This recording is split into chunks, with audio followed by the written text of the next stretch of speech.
Walls throughout halls of a Four Seasons loft. In Austin, I stall, pause. My eyes crawl to a table. Paralyzed by pairwise dice, then attend to this heaven slice of an angel wrapped in skin. Throw dice and woes of life. Love deprived, looking to revive. What's the meaning of life? One subjective paradise. Crystal chandeliers, motives reflected. Often mirrors appear clear, grinning from ear to ear. Craving and raving and grain, rekindle the flame. Closer she draws near. Stay there, remove your underwear, shove it somewhere over there. In paradise, we know our purpose. In paradise, we know what our worth is. In paradise, Hello, everybody, and welcome to the Unpopular Hour. Of course, I'm your host, Matt Clark, and today we're going to be talking about, obviously, March Madness, the best time of sports is here when everybody's focused on that, even though Tom Brady tried to throw his deal in the way like he's the deal, and of course all the big-time people are talking about ESPN, all them, they're talking about it because they want to talk about football. And so, he's the biggest thing. But for me, yeah, Tom Brady came back, cool, whatever, bro. And it's March Madness. We can talk about you later on after March Madness is over with. You came back great. You want to make a splash, great, whatever. Good for you. Hopefully Tampa Bay wins, whatever. Anyway, now back to something that's a little bit more important. Let's talk about the NBA. And we're going to talk about the NCAA March Madness, of course. Let's start out with the NBA and with the Lakers. The mess that they are. They got trounced 140-111 by the Suns because AD decided to run his mouth, even though what he said was true. There's no question that had he not injured his hamstring or his groin last year, the Lakers were up 2-1. There's no question that they would have beat the Suns. I believe that in the deep recesses of my heart. But bro, you can't say A, you're not playing. B, that was last year. C, the Suns are now 54-14 and just rolling. So I'm not sure if you can really go back and try to make the Lakers relevant.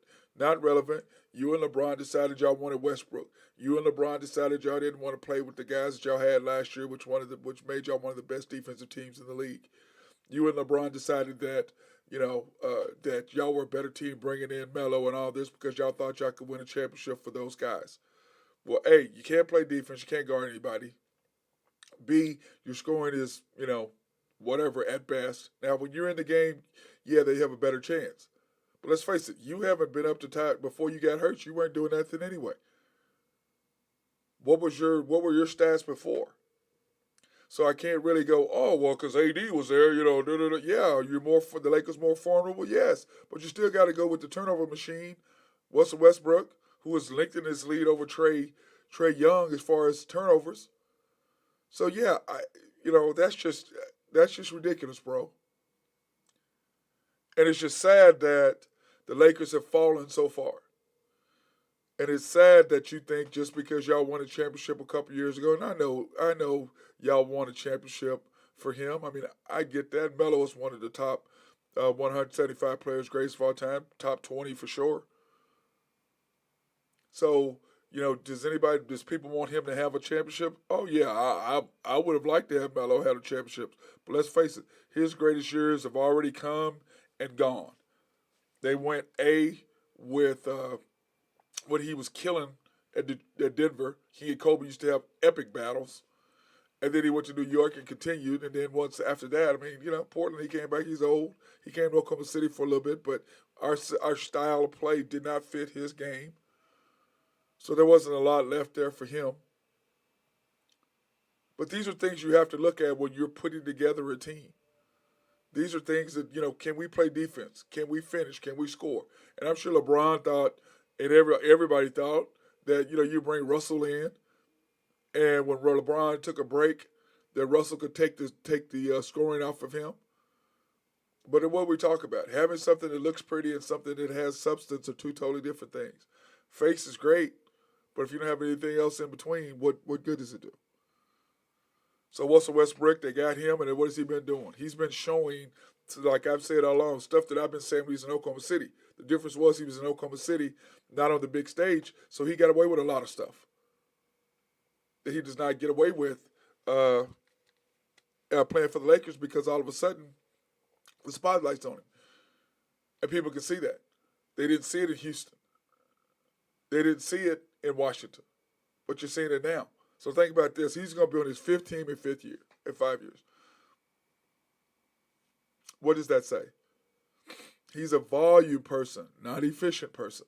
He has to shoot a lot, to do a lot in order to put his stats. Notice his triple-double stuff gone out the window. Why? Because nobody's standing around letting him rebound. He's out of position all the time. And now it's showing. You can't be out of position when you're playing for the Lakers when they have a certain scheme and you're not doing it because you're a stat hunter. You're a stat hunter. And AD, for you to come out and call the Suns out, you probably should have did that before the game. Or you wouldn't get the beat down. And Booker went off on you. And by the way, Booker, take your damn sunglasses off when you do an interview after the game. Come on, dude. I wish the NBA go back to some sort of code where, dude, you look at people in the eye when you talk to them. That was pathetic. And you wonder why people don't watch the game. They don't want to see that mess. Oh, I'm being me, bro. So you're making millions of dollars because of the fan support. You're making millions of dollars because of who you have. That's what you're doing. That kind of stuff just drives me crazy. Anyway, let's talk about the NBA now. The Heat are number one in the East, and the East is just, man, the top four teams. Heat, 45-24. The 76ers, 41-25. The Bucks, 42-26. The Bulls, 41-26. And by the way, the Bucks and Jazz go at each other tonight. And the Nuggets and 76ers go each other tonight. Because when you look on the other side, they're all fighting for a position over on the other side as well. The Nuggets are trying to slide in. You got the Suns at 54-4, just killing everybody. Then you got the Grizz. Of course, they beat the Thunder last night, 118-125 in a hard-fought game. So I don't know how good they are if you're beating up on the G League team barely. The Warriors, 46-22. And Clay had a huge night going 38 the other night against the Bucks, taking care of Milwaukee. And then, of course, the Jazz are in there 42-25. So those are going to be some good games. I think tonight they're going to be division changing. Now, if the Jazz lose, they're still going to be in fourth place. But if the 76ers lose, then them and the Bucks are basically they're still one down. They're dropped from second to third because then they'll be, if they lose, they're 41-26, and the Bucks are 42-26. If the 76ers lose, the Bucks win. Or if the Bucks lose and the 76ers win, the 76ers are there. If they both lose, no change. So the 76ers got to win because they've got to maintain their pace with the Heat for the number one seed. Bucks need to win simply because they've got to stay in the hunt for the number 1 or 2 seed. And, of course, the Bulls have some big games coming up. So I looked at what the Suns have coming up over by the end of the year. The Suns have the Bulls, the Timberwolves, the Nuggets, the 76ers, the Warriors, the Grizz, and the Jazz. So that's 1, 2, 3, 4, 5, 6, 7. So that's really 6 games against top teams. So the Suns really going to have to go. Man, it's going to be tough on them to finish up the way they need to finish up. So that's going to be interesting to see how that plays out. Do I still think they'll be the number 1 overall seed? Sure, because they'll be getting Chris Paul back towards the end of the year. So do I think they'll be the number 1 seed? Oh, yeah, no doubt. Overall, number 1 seed. I don't think anybody can catch them. The Grizzlies have a chance. But like I said, they still have to play the Warriors. They still have to play the Suns. And the Grizzlies don't have a walk-in-the-park schedule either. So, and plus in the NBA, any given night, if you come up short, anybody can bust you up. So it doesn't really matter. Look at last night. The Thunder gave the Grizzlies all they wanted. But the Grizzlies did come out on top because Thunder couldn't play defense down the stretch, couldn't stop people. Why? You got G League players going against NBA players. Not going to work. Great effort, though, but not going to work. Can't do it. You got to have NBA players going against NBA players to get stops. Now, the crowd was absolutely fantastic last night at the Paycom Center. So proud of all the people that showed up. Loud City was completely, almost, I would say it's 95% full. It was just insane. Reminds me back in the day when the place used to be rocking, when it was Thunderdome, and it was still Thunderdome, I guess. It was rocking. People going crazy, yelling as loud as they can. Our section of 207 was completely full. People yelling and screaming. I had missed that because it had been so quiet. With Craze fans yelling nonsense. It was pretty funny watching that. But the Thunder do have a game tonight, hosting the Hornets. Hopefully we can get off that losing slide that we're on right now. As far as, 9 games, 9 straight losses, I believe it is, at home. So we need to get off that slide tonight against the Charlotte Hornets. Hopefully we can step up our game. Hopefully Lindy under the bridge waters, or Lindy water under the bridge, as my boy Randy Wright calls him. Lindy water under the bridge can have more than just one half, because it seems like he has a good first half. They figure him out, and then he doesn't show up and can't really do anything the second half. So we need him to put together 2 halves that he really can do something. And then, basically he's got to understand who the guy is. It's not you. It's SGA. Pass the ball to him. You can't be coming in. Everybody understands you do the same Euro step move with that right hand that you can't finish with. You got to get in the gym like I talked about. Off season is when you get better. So my job is not to sugarcoat and try to make it seem like that we're better than where we are, because we're not. Now, when I look at the Heat and out of the East, who do I think is going to come out of the East?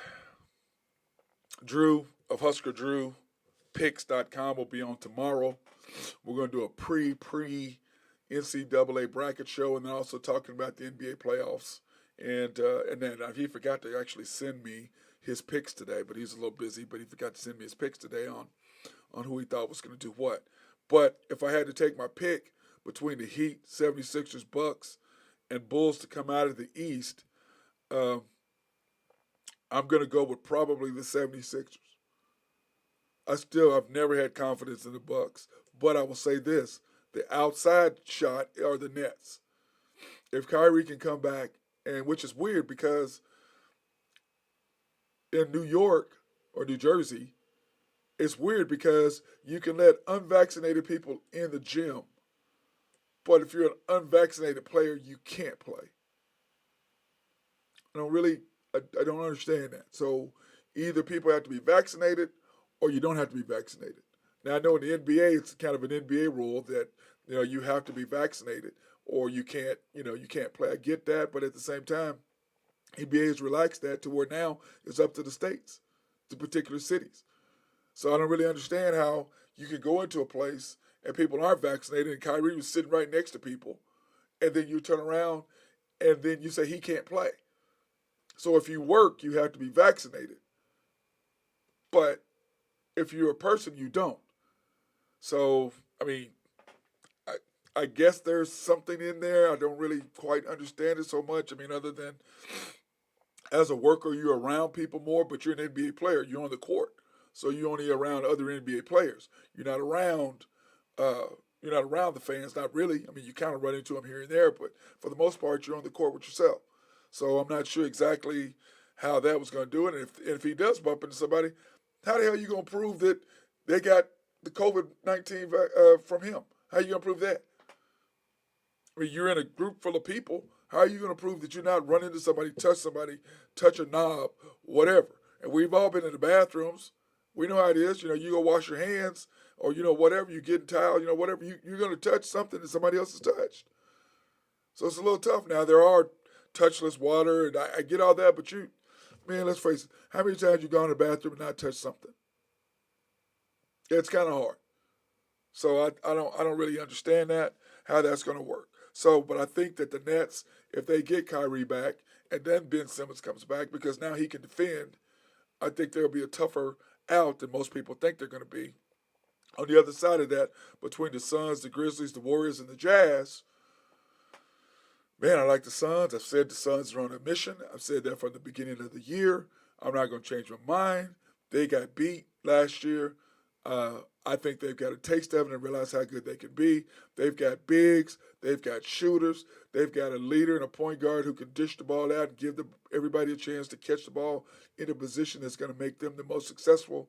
So therefore, man, I like the Suns a lot, and I picked them to go to the championship, and I picked them to win it all. Even though I think the Grizzlies are coming on, they're a nice young team. Josh just absolutely ridiculous in his play. And then the Warriors now they got Clay back, and Draymond, remember, is not playing. So it's going to be interesting to see how that works when they get Draymond back. So I'm going to see what they have to offer them. What's going to happen with that? So, anyways, my next step is really simple. Who's going to be Suns versus the Bucks? Suns 76ers. Now, I'd rather have the 76ers in there, obviously, because I think Joel Embiid should win the MVP.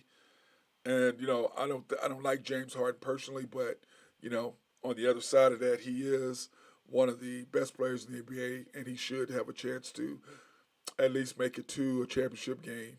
Because remember, he did once when he was in Oklahoma City, and he failed miserably because he did not show up at all against Miami when the Heat beat us. Even though I think we were overmatched, and everybody cries about the one foul that KD got bumped a little bit on the baseline. Well, that's the finals. This is the playoffs. This is not during the season. Now, that's a foul during the season. But in the playoffs, they're not going to call that at the end of the game. They haven't called any calls like that since Dwayne Wade got away with the no call against Dallas when Miami got their first championship. That clearly was not a foul.